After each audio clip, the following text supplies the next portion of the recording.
आज दिनांक 4 फेब्रुवारी रोजी कोपरगाव तहसील कार्यालयात जिल्हाधिकारी डॉक्टर पंकज आशिया यांच्या मार्गदर्शनाखाली महत्त्वपूर्ण आढावा बैठक पार पडली। बैठकीनंतर जिल्हाधिकारी आशिया यांनी नगरपालिका हद्दीत सुरू असलेल्या नवीन शॉपिंग कॉम्प्लेक्ससह प्रस्तावित दुसऱ्या शॉपिंग कॉम्प्लेक्सच्या जागेची आमदार आशुतोष काळे यांच्या उपस्थितीत पाहणी करून कामकाजाचा आढावा घेतला। यावेळी आमदार आशुतोष काळे यांनी कोपरगाव तालुक्यात सुरू असलेल्या अवैध वाळू उपशाचा गंभीर मुद्दा उपस्थित केला। माझगाव चॅनलवर प्रसारित झालेल्या वाळू तस्कराच्या बातमीची दखल घेत त्यांनी जिल्हाधिकारी डॉक्टर पंकज आशिया यांच्याकडे वाळू तस्करांवर तातडीने कठोर कारवाई करण्याची मागणी केली। वाळू माफियांचा हैदोस वाढत असून शासकीय यंत्रणेला जुमानत नसल्याने परिसरात दहशतीचे वातावरण निर्माण झाल्याचे त्यांनी सांगितलं। अवैध वाळू तस्करीवर प्रभावी नियंत्रण मिळवण्यासाठी स्वतंत्र पथक नेमून विशेष मोहीम राबवावी अशी ठाम मागणी आमदार काळे यांनी जिल्हाधिकाऱ्यांकडे केली। कायदा व सुव्यवस्था अबाधित राहावी यासाठी वाळू माफियांना आळा घालणे अत्यंत गरजेचं असल्याचं त्यांनी स्पष्ट केलं। यावर जिल्हाधिकारी डॉक्टर पंकज आशिया यांनी अवैध वाळू उपशांवर कोणतीही तडजोड केली जाणार नसून दोषींवर कठोर कारवाई केली जाईल असे आश्वासन दिले। लवकरच विशेष पथकाच्या माध्यमातून कारवाई सुरू करण्यात येईल असेही त्यांनी सांगितले।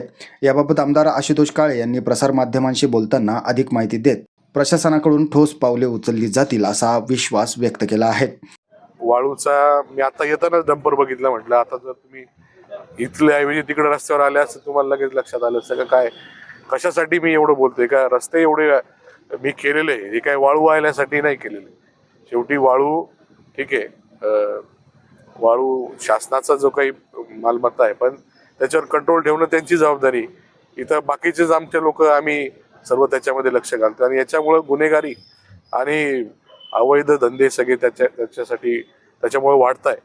त्यामुळे या सगळ्या गोष्टीमुळे कायदा सुव्यवस्थेवर प्रश्न निर्माण झालेला आहे। म्हणून वाळूवर पण त्यांनी कंट्रोल आणावा आणि वारंवार हे सांगून सुद्धा ते होत नाही, तर काहीतरी वेगळा उपाय किंवा वेगळा कारवाईचा बंडा त्यांनी त्या ठिकाणी घेतला पाहिजे असं मला वाटतं।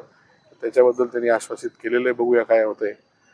पोलिसांचंही खरं म्हणजे मागच्या आठवड्यामध्ये जी काही दुःखद घटना झाली त्याच्यावर पूर्ण यंत्रणा त्या ठिकाणी वेगळ्या याच्यामध्ये होती। तेव्हा मी पण आता त्या याच्यातून सर्वच बाहेर पडलेले आहेत, ठीक आहे।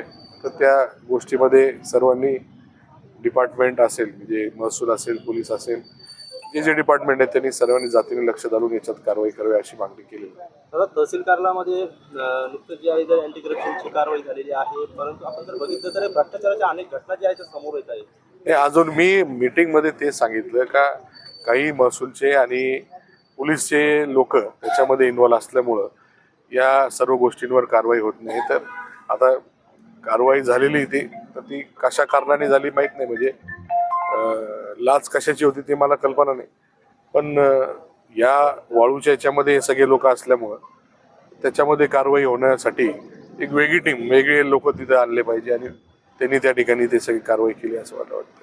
अवैधरित्या वाळू उपसा सुरू आहे त्यावरती काही त्याच्याबद्दल आज महसूल आणि पोलीस दोघे डिपार्टमेंट सोबत डिटेलमध्ये चर्चा करण्यात आलेली आहे। ज्या ठिकाणी वाळूची कंप्लेंट आहे त्या ठिकाणी आम्ही प्रिव्हेंटिव्ह ॲक्शन असतील ते पण घेणार आहोत आणि याच्याबद्दल दोघे डिपार्टमेंट्स सोबत पथक तयार करून व्यवस्थितपणे कारवाई याची सूचना दोघे डिपार्टमेंटला दिली। माझगाव चॅनलसाठी स्वप्नील कोपरे, कोपरगाव।